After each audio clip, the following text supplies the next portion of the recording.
Assalamualaikum warahmatullahi wabarakatuh. Teman-teman, jangan lupa like, komen, subscribe, dan tekan tombol lonceng di bawah ini.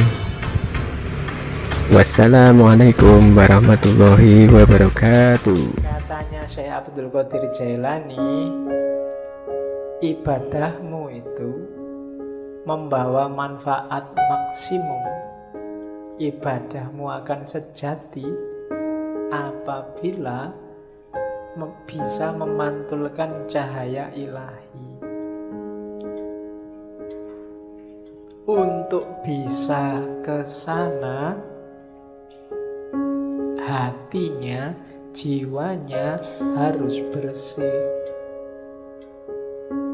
Sholatmu itu akan banyak manfaatnya kalau hatimu jernih, memantulkan mau dan maksudnya sholat yang sejati. Kenapa selama ini ibadah kita rasanya kok formalitas, tidak ngefek sama sekali dengan kehidupan kita? Karena kita ada dalam kegelapan. Orang yang gelap itu kan tidak kelihatan apa-apa. Sejatinya yang dia lakukan dia tidak paham, hakikat yang dia pahami, yang dia jalani juga dia tidak ngerti. Kenapa begitu? Karena hatinya gelap. Akalnya mungkin masih jalan, masih cerdas, bisa ngeritik sana, ngeritik sini, bisa ngomongnya kelas tinggi, tapi hidupnya sehari-hari tidak mencerminkan yang diomongkan, tidak mencerminkan yang diceramahkan kemana-mana. Kenapa begitu? Ya kalimatnya hanya berhenti di mulut. Hidupnya sendiri bukan cerminan itu. Kenapa kok hidupnya tidak jadi cerminan? Karena hatinya gelap. Menangkapnya pakai akal dia canggih, tapi menangkap pakai hati tidak bisa. Kenapa? Hatinya gelap. Nah, maka di antara syaratnya ibadah biar maksimum manfaatnya, singkaplah kegelapan hati. Bersihkan hatimu. Kalau katanya Ghazali, kotorannya hati itu kayak satu titik kotor di kaca. Kalau masih awal-awal, segera kamu bersihkan, mudah. Tapi kalau kamu biarkan lama, apalagi terus ditambah kotoran lagi, tambah kotoran lagi, lama-lama gelap dan membersihkannya susah. Akhirnya yang gelap pun kamu anggap terang, karena kamu nggak pernah ngerti terang.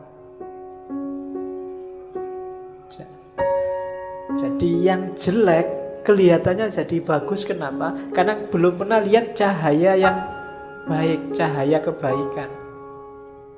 Sehingga yang jelek inilah dianggap inilah yang bagus. Kenapa begitu? Karena batinnya sudah gelap. Ya semakin mengerakkan, membersihkannya tambah susah. Apalagi sama orang pinter. Orang pinter itu barang salah dia bisa muter-muter jadi benar. Sudah jelas-jelas ada buktinya, kadang-kadang ada CCTV-nya, masih bisa bikin alasan biar benar. Itu jagonya akal.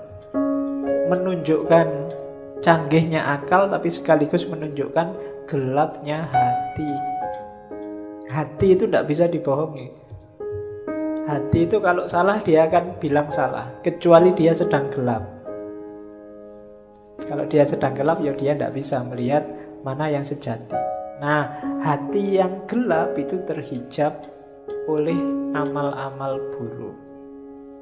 Membersihkannya gimana? Ya agak susah memang, tapi katanya Syekh Abdul Qadir Jailani, ayo diupayakan. Yang pertama apa? Cari pengetahuan. Ilmunya harus banyak dulu. Ilmu apa? Ya yang berhubungan dengan pembersihan batin tadi. Cari ilmunya dulu, jangan ngawur. Nanti membersihkan hati pakai paranormal, membersihkan hati pakai apa? Enggak. Pengetahuan dulu, cari ilmunya dulu. Kalau sudah dapat ilmu, diamalkan ilmunya dengan usaha, dengan keberanian.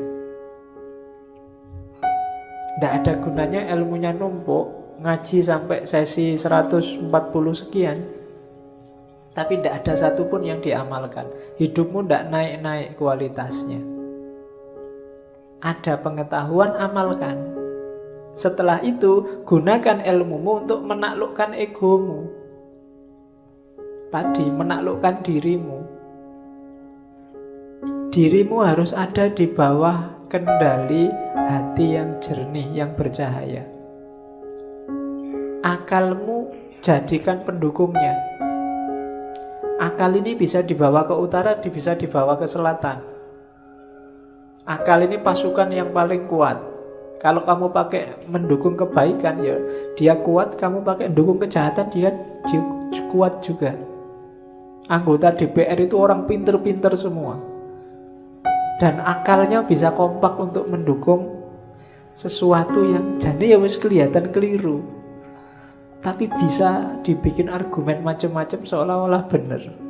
Itu akal. Sebentar lagi mungkin perang Korea sama Amerika. Banyak yang tidak setuju perang. Antara yang setuju perang dan yang tidak setuju perang punya argumen semua, masuk akal semua. Itu akal. Kemarin waktu pilkada Jakarta, yang pro Ahok pakai akalnya juga, yang anti Ahok pakai akalnya juga. Itu akal. Maka akal itu tergantung dia dibawa kemana. Yang bisa menemukan yang sejati itu hati, kolbu. Cuma kolbu yang bisa menangkap cahaya. Karena dia tidak mencari keluar, tapi memantulkan yang di dalam. Hanya saja syaratnya dia harus dalam kondisi jernih. Untuk menjernihkan prosesnya pengetahuan, kemudian diamalkan. Untuk selanjutnya kuasai dirimu biar nggak dikuasai oleh egomu. Bagaimana? Menarik sekali bukan? Ya. Terus dukung channel kami dengan tekan tombol like, komen, subscribe di bawah ini ya. Dadah.